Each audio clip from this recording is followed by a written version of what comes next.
ভিডিওতে সবাইকে স্বাগতম। আমি আলী ওমর আজকে আপনাদের একটি মশার বেড রিপেয়ার করে দেখাবো। এই মশার বেডটা আমাকে কাস্টমার দিয়ে বলল যে ভাই, আমার মশা আগের নতুন অবস্থায় যেভাবে মরতো এখন সেভাবে মরে না। তো এই ধরনের সমস্যা নিয়ে আমাকে অনেকেই কমেন্ট করেছেন আমাদের পূর্বের ভিডিওতে।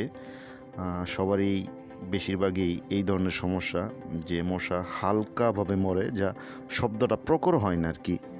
তো এই ধরনের সমস্যা আপনারা কিভাবে রিপেয়ার করবেন, একেবারে সহজভাবে আপনাদের আজকে আমি এই বেডটি রিপেয়ার করে আপনাদের দেখাবো, যা বিনা পয়সায় আপনারা আপনাদের বাসাবাড়িতেই এই সমস্যার সমাধান করতে পারবেন।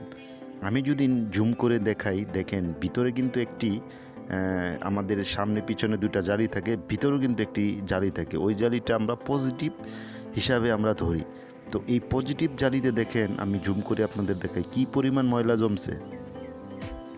তো এই ময়লা আপনাদের যদি মশার বেডের মধ্যে জমে থাকে তাহলে কিন্তু আপনাদের মশা মরবে না। তো আমাদের কি করতে হবে, এটাকে ভালো করে পরিষ্কার করতে হবে। তো আপনারা কিভাবে এটা পরিষ্কার করবেন, তো আমি আজকে স্টেপ বাই স্টেপ আপনাদের আমি দেখাবো। তো অবশ্যই ভিডিওটা কন্টিনিউ করবেন। আর যারা এখনও চ্যানেলটি সাবস্ক্রাইব করেন নাই, প্লিজ সাবস্ক্রাইব করে আমাদের সাথেই থাকবেন। তো চলেন আমরা একটি ব্রাশ নিব, যে ব্রাশ নিয়ে এটাকে সুন্দর করে ভালোভাবে পরিষ্কার করব।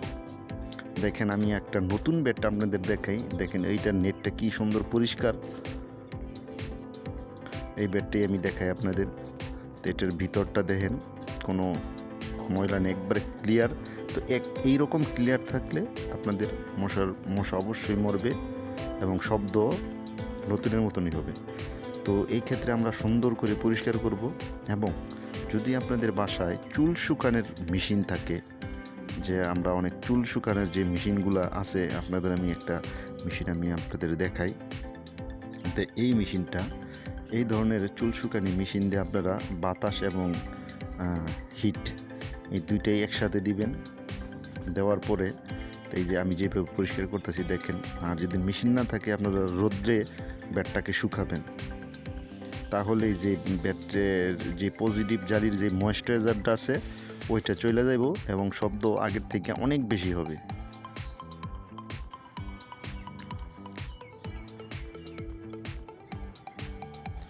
তো আমি পরিষ্কার করতেছি, খুব ভালো করে পরিষ্কার করতেছি, যে ভিতরের জালিটা একবারে পরিষ্কার হয়ে যায়, একবারে সাদা। দেখেন আমি জুম করে আপনাদের দেখাই, আমি সমস্ত জালিতে কোনো ময়লা রাখি নাই, ভিতরের পজিটিভ জালিটা একবারে ক্লিয়ার করেছি। তো এখন আমাদের এই বেডটা কাজ কমপ্লিট।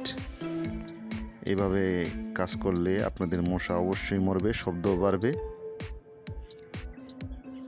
তো টিপসটি যদি আপনাদের কাছে ভালো হয় তো অবশ্যই ভিডিওতে একটি লাইক করবেন।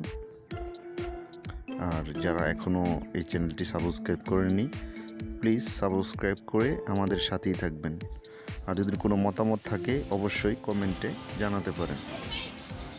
তো আপনাদের একটু টেস্ট করে আপনাদের একটু শোনাই। তো ভালো থাকেন, সুস্থ থাকেন, আল্লাহ হাফেজ।